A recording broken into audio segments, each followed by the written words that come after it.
On continue nos études dans Luc 11. Si vous nous visitez puis que vous arrivez en plein dans un passage où est-ce que Jésus nous enseigne toutes sortes de choses qui sont vraiment importantes. Et puis, dans le chapitre 11 de Luc, on va commencer par lire le texte là où est-ce qu'on est rendu.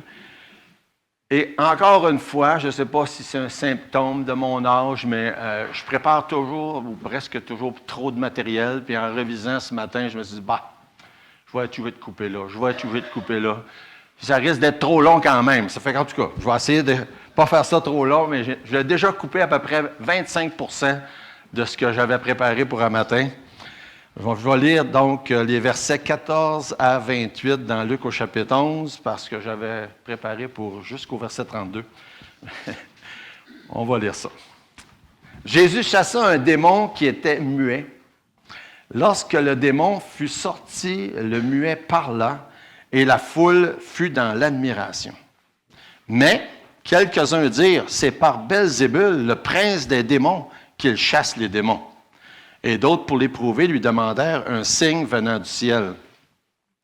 Comme Jésus connaissait leurs pensées, il leur dit, « Tout royaume divisé contre lui-même est dévasté, une maison s'écroule sur une autre. Si donc Satan est divisé contre lui-même, comment son royaume subsistera-t-il, puisque vous dites que je chasse les démons par Belzébul? Et si moi je chasse les démons par Belzébul, vos fils, par qui les chassent-ils? C'est pourquoi ils seront eux-mêmes vos juges. Mais si c'est par le doigt de Dieu que je chasse les démons, le royaume de Dieu est donc venu vers vous. Lorsqu'un homme fort et bien armé garde sa maison, ce qu'il possède est en sûreté, mais si un plus fort que lui survient et le dompte, il lui enlève toutes les armes dans lesquelles il se confiait et il distribue ses dépouilles. Celui qui n'est pas avec moi est contre moi, et celui qui n'assemble pas avec moi disperse. Lorsque l'esprit impur est sorti d'un homme, il va dans les lieux arides pour chercher du repos. N'en trouvant point, il dit, je retournerai dans ma maison d'où je suis sorti. Et quand il arrive, il la trouve balayée et ornée. Alors il s'en va et prend 7 autres esprits plus méchants que lui. Il entre dans la maison, ils s'y établissent. Et la dernière condition de cet homme est pire que la première. Tandis que Jésus parlait ainsi, une femme élevant la voix du milieu de la foule lui dit, « Heureux le sein qui t'a porté, heureuses les mamelles qui t'a allaité. » Et il répondit, « Heureux plutôt ceux qui écoutent la parole de Dieu et qui la gardent. » On va prier.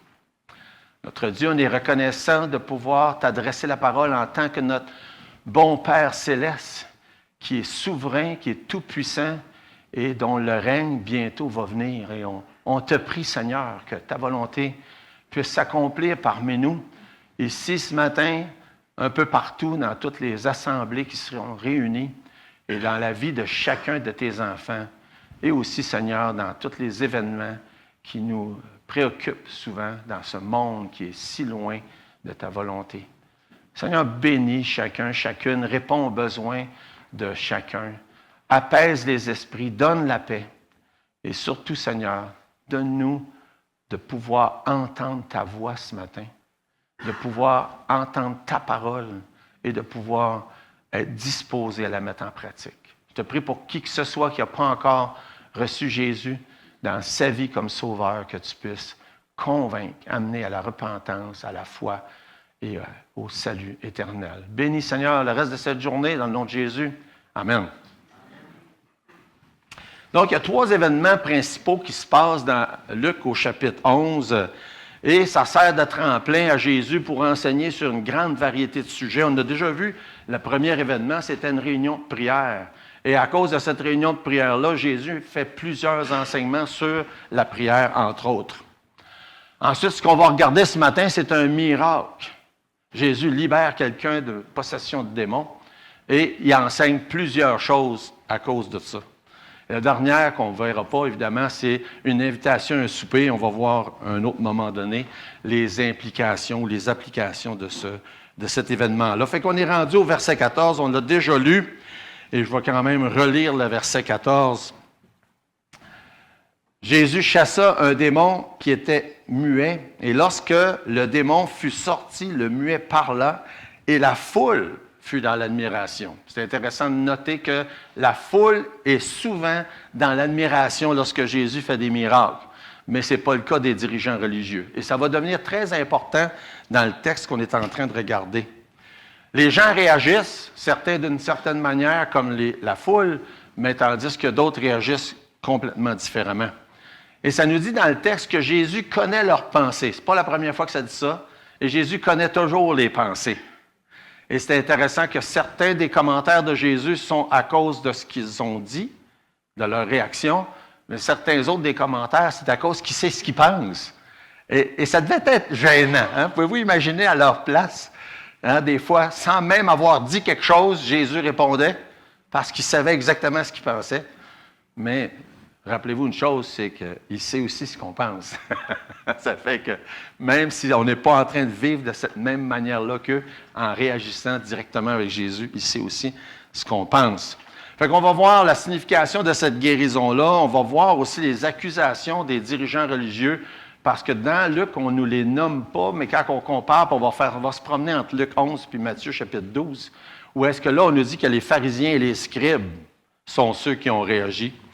Et puis, qu'est-ce que ça implique? Et entre autres choses, le sujet, et c'est pour ça que j'ai trouvé de couper des choses, parce qu'on parle du blasphème contre le Saint-Esprit et dans Matthieu 12, et aussi là, même si on ne le mentionne pas, dans Luc chapitre 11.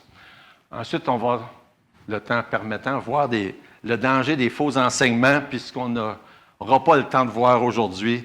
Ce que la foule demande encore pour éprouver Jésus, c'est d'autres miracles. Fait que la signification de cette guérison-là, verset 14, Jésus libère quelqu'un qui est possédé d'un démon. Ce n'est pas la première fois qu'on voit ce genre de miracle-là que Jésus accomplit. Et c'est le genre de miracle qui montre à tous les gens qui sont là qui Jésus est. Son pouvoir, sa puissance sur tout, et entre autres choses, sur les puissances du malin, sur les puissances des ténèbres, sur le diable lui-même. Il chasse des démons. Et de voir les commentaires de ceux qui sont là, comme au verset 15, quelques-uns disent « Ah ben, c'est par Belzébul, le prince des démons, qui chasse les démons. » Ça fait aucun sens. Il n'y a aucune logique dans ça. Fait que ça, c'est l'argumentation, un des premiers points d'argumentation de Jésus. C'est pas logique, voyons.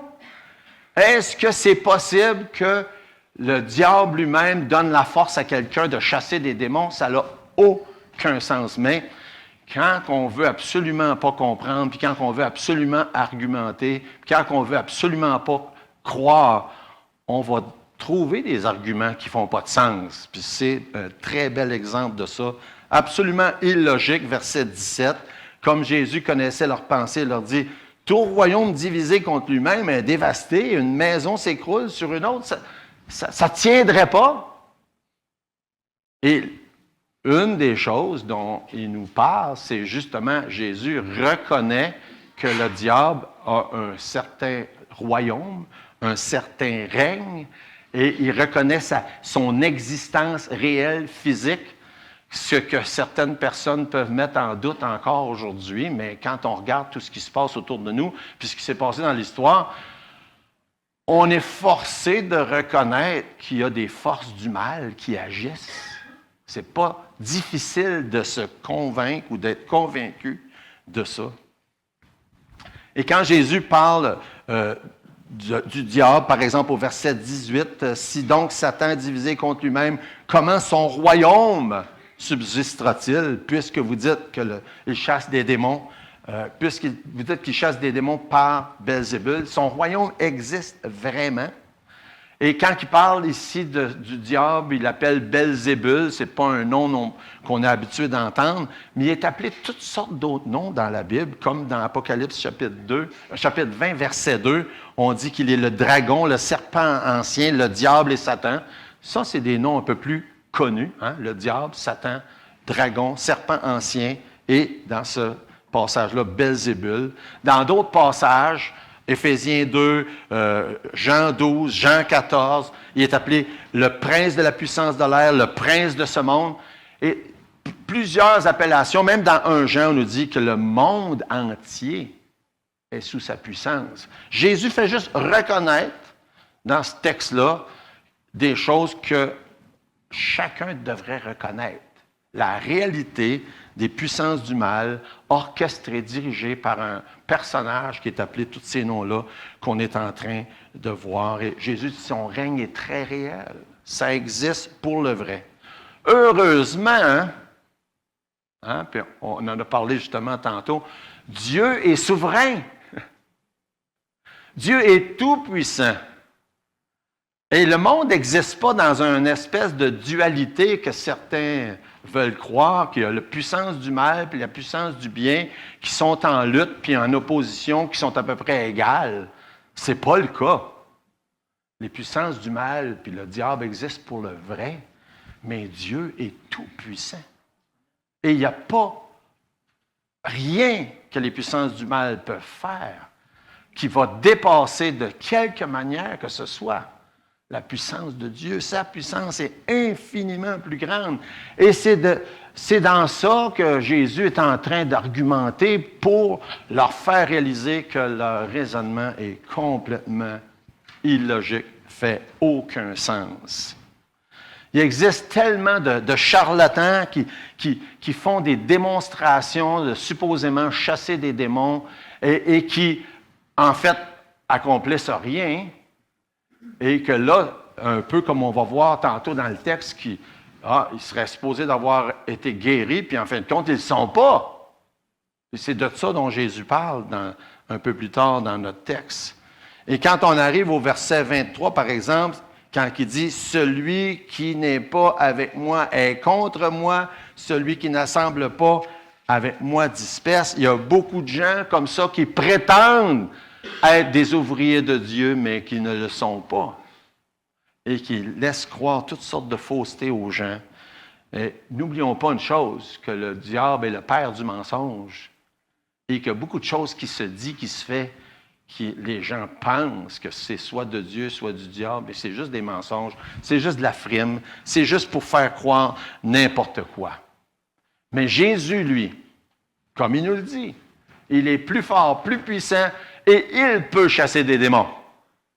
Puis s'il le fait, ce n'est pas par la puissance du diable, absolument pas. Fait un des arguments de Jésus au verset 19, c'est que leurs accusations les accusent eux-mêmes. Quand ils disent, Jésus, il chasse les démons par la puissance du démon, Jésus dit, mais les vôtres, vos fils, les prophètes d'Israël, eux, par qui est-ce qu'ils chassaient les démons? Fait que là, si moi je chasse les démons par la puissance du diable, eux aussi. Fait qu'il est en train d'argumenter. C'est un peu de l'argumentation comme on pourrait faire nous aussi. Jésus est un très bon argumentateur. Les Juifs, eux, disaient, et il y avait dans leur célébration des occasions comme ça, où ils disaient qu'ils chassaient des démons au nom de Abraham, les pères d'Israël, Abraham, au nom d'Isaac, au nom de Salomon, au nom de David. C'est à ça que Jésus fait référence. Il dit, vos fils, eux, par la puissance de qui est-ce qu'ils chassent les démons? Il veut juste les faire réaliser que qu'est-ce qu'ils disent n'a aucun sens. Le fait est, quand on lit le texte, puis quand on va comparer tantôt avec Matthieu chapitre 12, il y avait juste une idée en tête. Et ça ne les préoccupait pas d'être illogique. Ils voulaient juste discréditer Jésus, c'est tout, point à la ligne, et rien d'autre ne les préoccupait.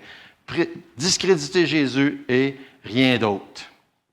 Quand on compare, par exemple, on peut tourner dans Jean au chapitre 3.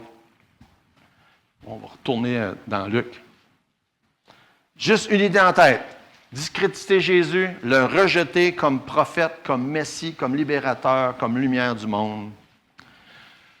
Dans l'Évangile de Jean, ça dit que Jésus est la parole, chapitre 1. Il est la lumière, il est venu dans le monde. Et à ceux qui l'ont reçu, à ceux qui croient en son nom, il a donné le pouvoir de devenir enfants de Dieu. Mais ça nous dit dans Jean, chapitre 3, je vais lire les versets à partir du verset 16, mais le verset 17, c'est celui-là que je voulais faire référence. 19, m'excuse.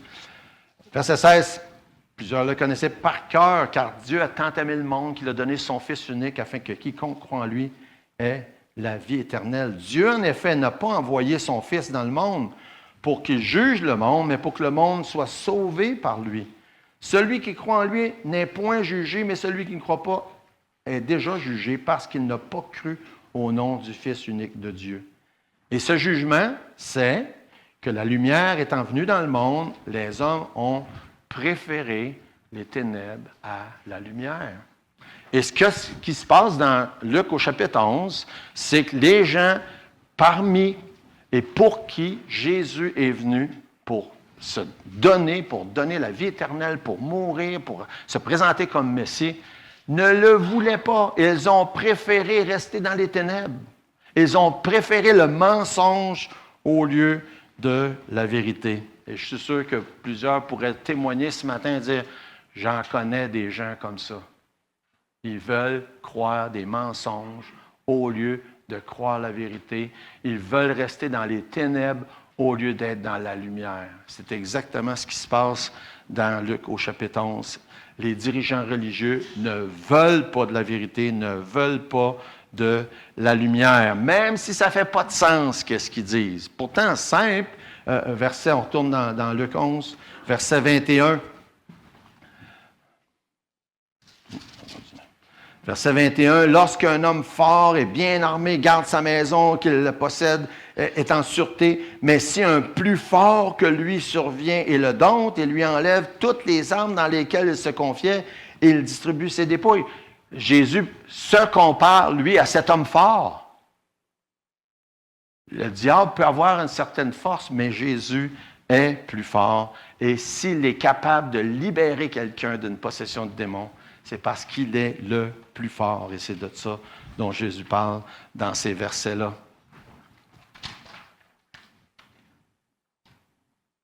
Je suis en train de penser que j'avais... OK, c'est beau.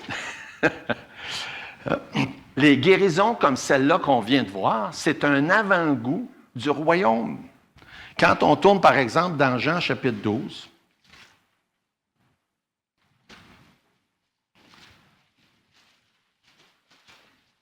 on va lire quelques versets dans Jean chapitre 12, verset 31. « Maintenant a lieu le jugement de ce monde.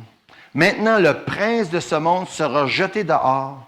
Et moi, quand j'aurai été élevé de la terre, j'attirerai tous les hommes à moi. » En parlant ainsi, il indiquait de quelle mort il devait mourir. La guérison qu'on vient de voir dans Luc 11, c'est juste un avant-goût de la vraie libération qui va venir plus tard. Et la vraie libération dont Jésus parle qui va venir plus tard, c'est quand il va mourir, parce que sa mort va faire que le diable va être complètement anéanti. Sa puissance aura pu... Et il le sait, et c'est pour ça qu'il lutte tellement avant ça. Mais c'est juste un avant-goût de la défaite qu'il va subir lorsque Jésus va mourir sur la croix. Comme ça le dit, le prince de ce monde sera jeté dehors. Et comment? À cause que Jésus meurt sur la croix. Dans 1 Jean, chapitre 3, 1 Jean, chapitre 3, puis le verset 8, celui qui pratique le péché du diable, car le diable pêche dès le commencement. Le Fils de Dieu apparut afin de quoi? Détruire les œuvres du diable. Ou encore dans Colossiens chapitre 2. C'est simplement un avant-goût. C'est juste pour montrer qu'est-ce qui s'en vient. Mais les dirigeants ne veulent rien savoir. Colossiens 2, verset 14. Il a effacé l'acte dont les ordonnances nous condamnaient et qui subsistait contre nous. Il l'a éliminé en le clouant à la croix. Il a dépouillé les dominations, les autorités et les a livrées publiquement en spectacle, en triomphant d'elles par la croix. Quand Jésus meurt sur la croix, c'est le grand triomphe contre toutes les autorités, contre toutes les puissances des ténèbres. Il vient de donner un exemple là, en guérissant cet homme-là qu'il est capable. Il a la puissance. On chante ce chant-là, la puissance de la croix. Je me demande jusqu'à quel point on comprend qu'est-ce que ça implique, la puissance de la croix. La puissance de la croix, c'est pas juste qu'on est sauvé. La puissance de la croix, ça va tellement, beaucoup plus loin que ça. Il a anéanti, complètement détruit les puissances des ténèbres. C'est une puissance qui est indescriptible. Oui, c'est vrai que c'est le moyen par lequel on est sauvé. C'était une méthode d'exécution des Romains, mais c'est tellement, tellement beaucoup plus que ça. Le diable sait aujourd'hui qu'il est déjà vaincu, puis vous avez peut-être déjà entendu l'expression se débattre comme un diable dans l'eau bénite. Hein? C'est à peu près ça qu'il fait aujourd'hui. Il essaye tout, mais ça ne marchera pas. On retourne dans notre texte de Luc chapitre 11, le verset 19, quand Jésus dit « c'est pourquoi ils seront eux-mêmes vos juges ».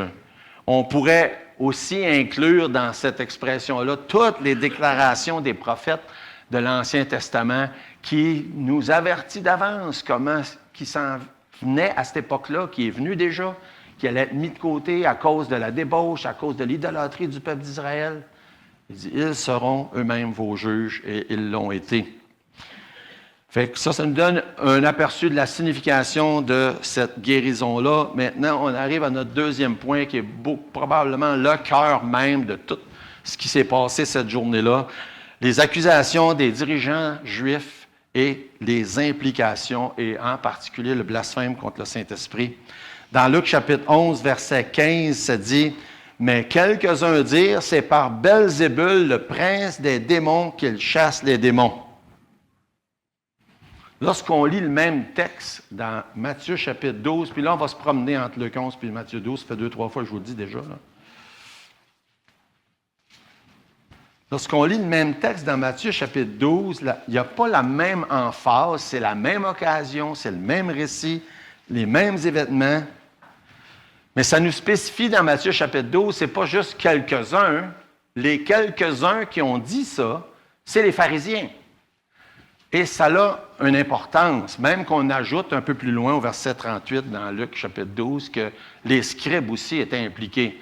Et c'est qui les scribes et les pharisiens? C'est les dirigeants religieux de l'époque. C'est ceux-là qui ont le rôle d'être les dirigeants. C'est eux qui ont le rôle de montrer la direction au peuple en ce qui concerne la religion. Puis ce sont eux qui ont dit « Ah! Jésus a guéri quelqu'un d'un démon. Ah ben c'est par Belzébul qui a fait ça. » Pouvez-vous imaginer? En passant, c'est un peu comique. Belzébul, c'était une déformation d'un mot de l'Ancien Testament, Belzébub, qui était un des dieux, le dieu Baal, des dieux philistins.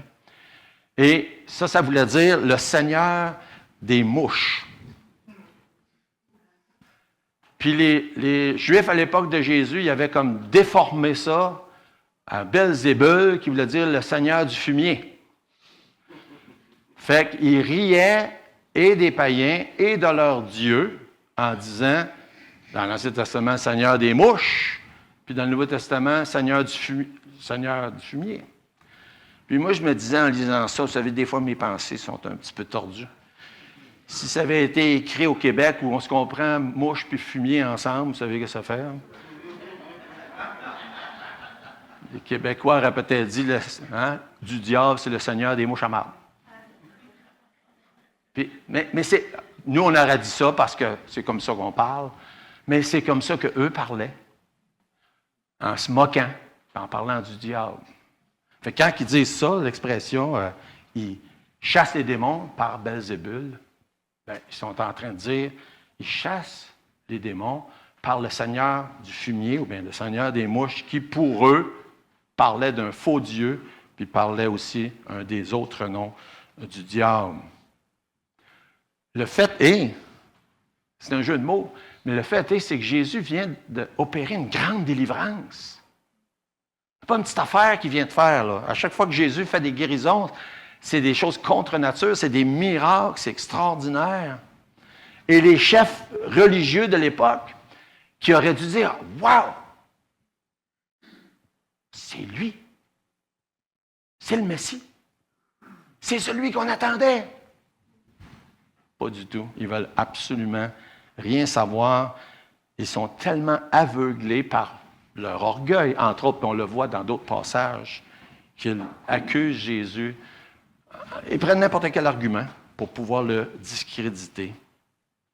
Jésus dit au verset 20, toujours on retourne dans Luc, on va revenir dans Matthieu tout de suite après. Jésus dit au verset 20, « Mais si c'est par le doigt de Dieu que je chasse les démons, le royaume de Dieu est donc venu vers vous. » Et c'est un peu particulier parce que Luc, c'est à peu près tout ce qu'il dit sur ce sujet-là si important, mais Matthieu élabore beaucoup plus. C'est pour ça qu'on va aller dans Matthieu, parce que Matthieu nous en dit beaucoup plus long que ça. Il dit la même chose, plus bien d'autres choses. Fait qu'on va aller dans Matthieu, parce que c'est la même occasion, mais comme on voit dans d'autres commentaires que Luc fait, l'emphase n'est pas la même. C'est pour ça qu'il y a 4 évangiles, d'ailleurs. Hein? Dieu les a donné chacun un but, chacun un point de vue, pour qu'on ait tous les points de vue. Parce que nous, on a besoin de tous les points de vue. Fait que le point de vue de Matthieu, en comparaison avec le point de vue de Luc, est différent, puis c'est normal. Donc, dans Matthieu chapitre 12, Matthieu dit la même chose au verset 28.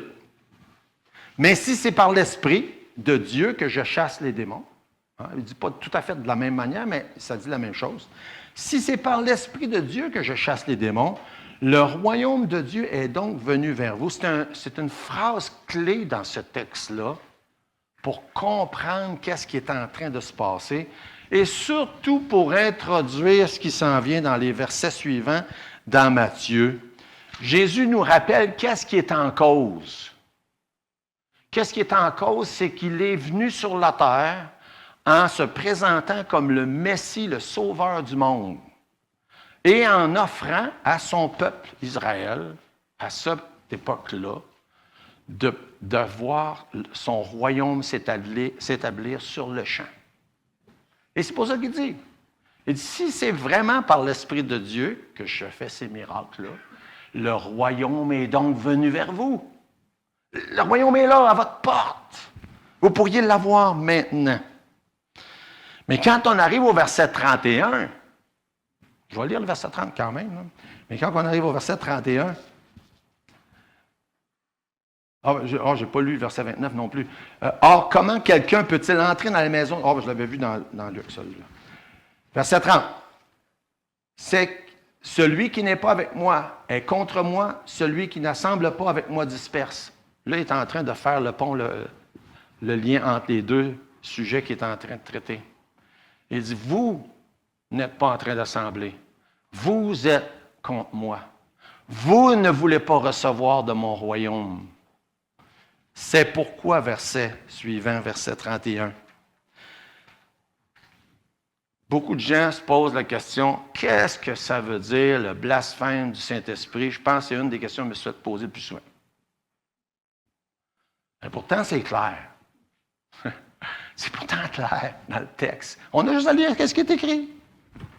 Tout ce qui vient de se passer, chasser les démons, les accusations, Belzébul, il fait ça par la puissance du diable, puis toute l'argumentation de Jésus pour culminer avec « c'est pourquoi ». Le royaume est venu vers vous, là. Vous ne l'avez pas voulu. C'est pourquoi. Je vous le dis, tout péché, tout blasphème sera pardonné aux hommes, mais le blasphème contre l'Esprit ne sera pas pardonné. Il vient juste de dire, si je guéris cet homme-là par le Saint-Esprit, le royaume est venu, je vous le présente, il est à vous.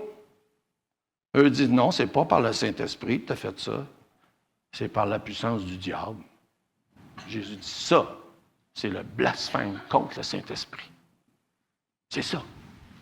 Il n'y a pas d'autre chose, c'est ça. Et beaucoup de gens se posent la question, mais ça peut être d'autres choses? Ça peut être ci, ça peut être ça? Non, ça ne peut pas être d'autre chose. C'est ça. Cet événement-là, historique, qui a été accompli une fois, c'est le blasphème contre le Saint-Esprit. C'est ça qui ne leur sera jamais pardonné à cette génération-là qui l'ont commis à l'époque de Jésus. Fait que c'est ça que c'est. Et qu'est-ce que c'est pas? C'est n'importe quoi d'autre. C'est pas n'importe quoi d'autre. Puis, si vous voulez savoir qu'est-ce que c'est pas, lisez encore le verset 31.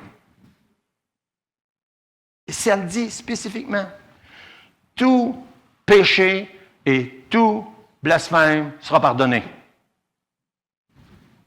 Ça veut dire quoi? Ça veut dire ça. Tout péché et tout blasphème sera pardonné, à part celui-là que vous venez de commettre. les dirigeants religieux de l'époque de Jésus qui ont vu Jésus guérir quelqu'un d'un démon, puis il a dit, ça, c'est par la puissance du diable qui fait ça. Jésus dit ça, c'est le blasphème contre le Saint-Esprit. Vous venez de blasphémer. Vous dites que je n'ai pas fait ça par le Saint-Esprit, je l'ai fait par le diable. Il dit, le royaume est là.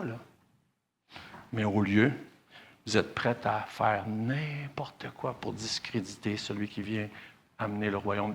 Si vous voulez comprendre mieux tout ça, lisez Romains chapitre 9 à 11. Paul passe un bon temps de tout détailler comment est-ce que ça marche, tout ça, les comment, les pourquoi, que après cet événement-là, Israël a été mis de côté pendant un certain temps parce que le blasphème contre le Saint-Esprit a été commis et que là, par la suite, un jour, un reste d'Israël va être repris. Et en attendant, la porte est toute grande pour que des gens de toutes les nations, de toutes les langues, des païens comme vous puis moi, on puisse avoir accès à l'Évangile. Fait qu'est-ce que c'est? C'est ça. Qu'est-ce que c'est pas? C'est n'importe quoi d'autre. Et malheureusement, je ne sais pas combien de fois je me suis fait poser la question, « Ah, c'est-tu ci, c'est-tu ça? Je peux-tu l'avoir fait? Si j'ai fait ça, j'ai-tu commis le blasphème? J'ai-tu fait le péché impardonnable? » Ça dit, tout péché, tout blasphème va être pardonné, à part cet événement-là qui est arrivé là un jour par les dirigeants juifs à l'époque de Jésus. C'est simple pourtant, mais malheureusement, il se dit à peu près n'importe quoi à ce sujet-là. J'espère que ça aide ou ça éclaire quelques-uns. Maintenant, il faut qu'on aille à notre troisième point, qui ne reste pas grand temps, mais je vais le faire pareil. Le danger des faux enseignements.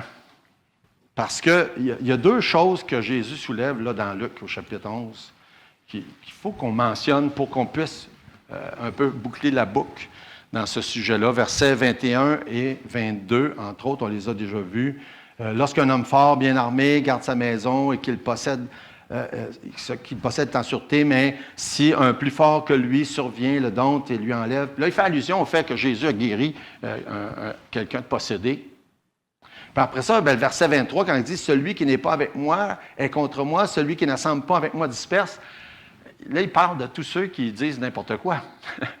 Puis il y en a plein de gens qui disent n'importe quoi encore aujourd'hui. Puis au verset suivant, il donne un exemple. Et malheureusement, il y a beaucoup de gens qui pensent que ça se passe quand Jésus guérit quelqu'un. Mais ça ne se passe pas quand Jésus guérit quelqu'un. Ça se passe quand n'importe qui fait n'importe quoi qui n'est pas ce que Dieu nous dit. Versets 24 à 26. Lorsqu'un esprit impur est sorti d'un homme, il va dans les lieux arides pour chercher du repos. S'il n'en trouvant point, il dit « Je retournerai dans ma maison d'où je suis. » Et quand il arrive, il la trouve balayée, ornée. Alors il s'en va, il prend 7 autres esprits plus méchants. Il entre dans la maison et établissent. Et la dernière condition de cet homme est pire que la première. Puis là, il y a beaucoup de gens qui vont extrapoler, puis là, tu peux avoir l'esprit, puis avoir l'esprit, tu peux être guéri, puis guéri, tu peux être sauvé, puis sauvé. Puis il y a des gens, malheureusement, qui croient tout ça, puis ils s'en sortent pas. Mais c'est pas ça. Jésus n'est pas en train de dire que c'est le même, ça marche. Il dit que c'est le même, ça marche quand les gens ne font pas ce que Jésus veut, quand ils ne sont pas en train d'assembler avec lui, quand ils ne sont pas en train de croire et de faire la vérité. Et il y a une grande différence entre les versets 21-22 puis les autres. Verset 21-22, c'est que Jésus il est plus fort, puis quand il fait quelque chose, c'est pour de bon, puis c'est réglé. Tandis que quand les imitateurs essayent, c'est pas réglé. Et là, il peut y avoir toutes sortes de conséquences fâcheuses. Juste pour être sûr que vous voyez ça, on va aller voir quelques passages. 1 Jean chapitre 4.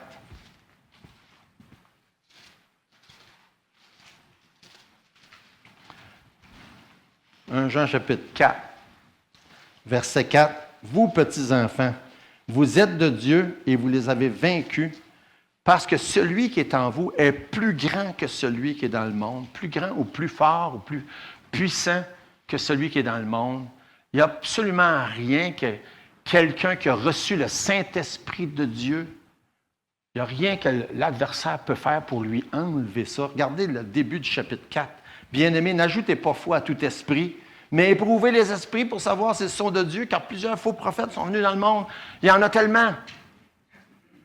Laissez-vous pas embobiner par toutes sortes de faussetés. Puis remarquez qu'est-ce que la parole de Dieu dit. Prenez par exemple Colossiens chapitre 1.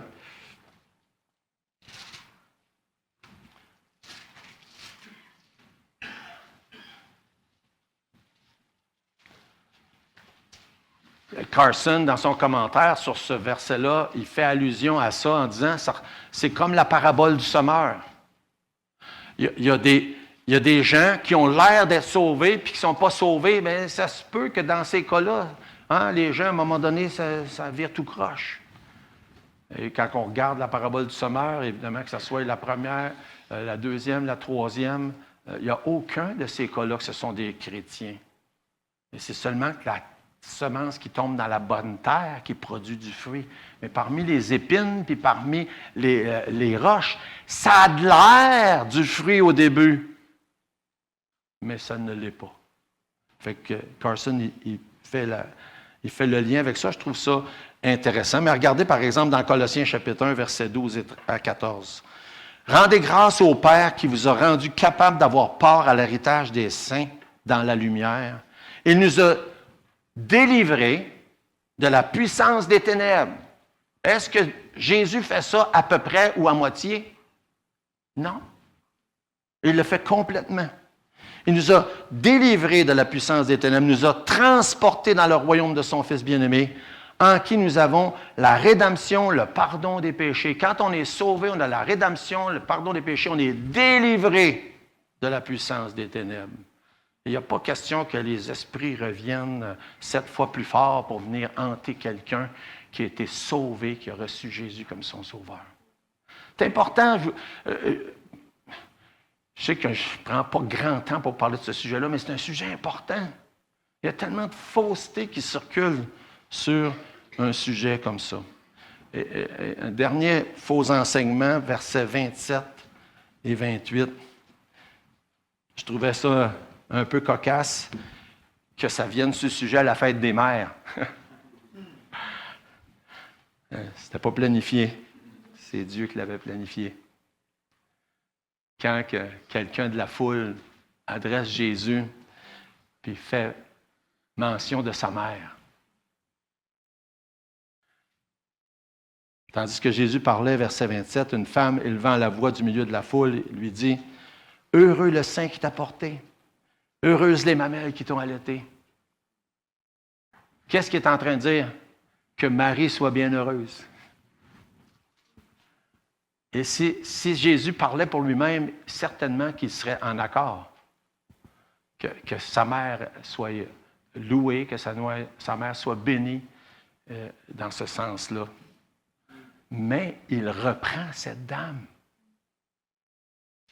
Parce que Jésus sait comment ces paroles-là peuvent être utilisées et le sont encore aujourd'hui. Ce que beaucoup de gens ne savent pas, mais que Jésus savait, c'est que cette Madone avec un petit bébé dans les bras, qui est adorée, adulée encore aujourd'hui, existait des centaines d'années avant Marie. Et était adorée comme la maman avec le petit bébé dans ses bras qui doit être bénie et bienheureuse. Déjà, les Babyloniens avaient cette divinité-là. Même les Romains, au temps de Jésus, avaient cette divinité-là. Jésus sait ça. Et encore une fois, il profite de l'occasion, pas pour mépriser sa maman, parce que Jésus ne ferait jamais ça, mais pour prévenir qu'est-ce qui va devenir des abus horribles de l'idolâtrie. En disant, dites pas qu'elle est bien heureuse, mais à la place, bienheureux quelqu'un qui croit, quelqu'un qui est sauvé. Et c'est vraiment spécial quand on lit ça. Heureux plutôt celui qui écoute la parole de Dieu et qui la garde. Et Jésus profite de ce commentaire-là pour corriger un faux enseignement. Malheureusement, peu de gens l'ont écouté et croient encore que Marie a une place particulière comme la Madone, la maman bienheureuse qui porte son petit bébé dans les bras pour l'éternité, qui la porte depuis si longtemps. Jésus dit, non, c'est pas ça qu'on devrait dire.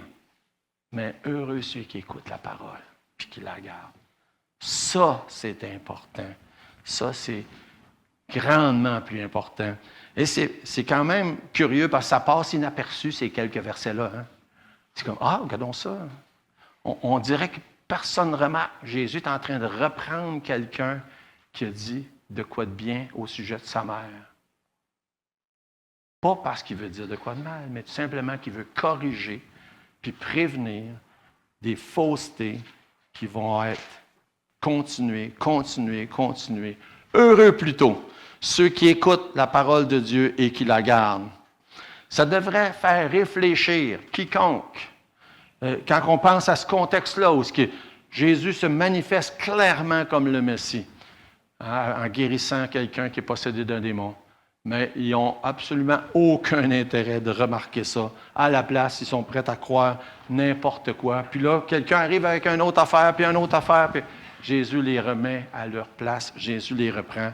Puis le plus beau commentaire, c'est celui-là. Heureux plutôt ceux qui écoutent la parole de Dieu et qui la gardent.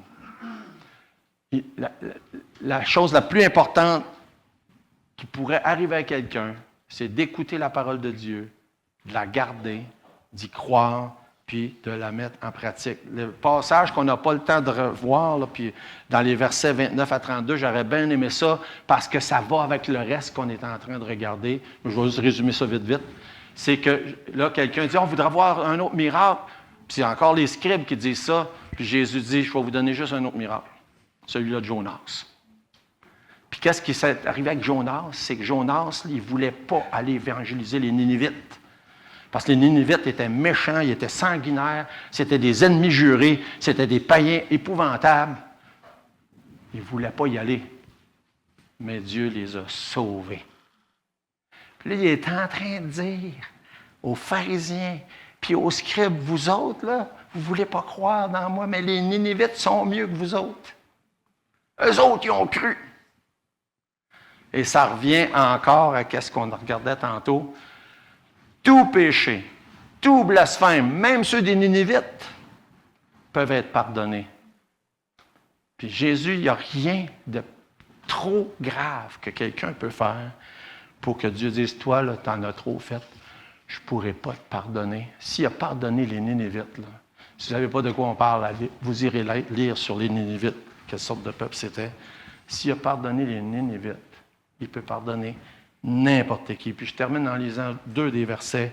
Celui qui n'est pas avec moi est contre moi, celui qui n'assemble pas avec moi disperse. Mais heureux plutôt ceux qui écoutent la parole et la gardent. Question, dans quelle catégorie vous êtes? En quelle catégorie vous êtes ce matin? Ceux qui comptent Jésus, qui n'assemblent pas avec lui, ou ceux qui écoutent la parole puis qui la gardent? On prie. Seigneur notre Dieu, merci pour ta sainte parole qui dirige dans nos vies. Merci, Seigneur, pour le sacrifice de Jésus, le don gratuit, tout ce qu'on sait que tu es venu faire sur la terre, que tu as fait, puis la manière que tu as été traité, Seigneur, ça nous bouleverse quand on lit ces passages-là, mais ça nous fait réaliser que si on avait été là, on n'aurait pas fait mieux. Et Seigneur, touche nos cœurs ce matin, qu'on soit des hommes, des femmes de la parole qui l'écoutent et qui la gardent. Au nom de Jésus, amen.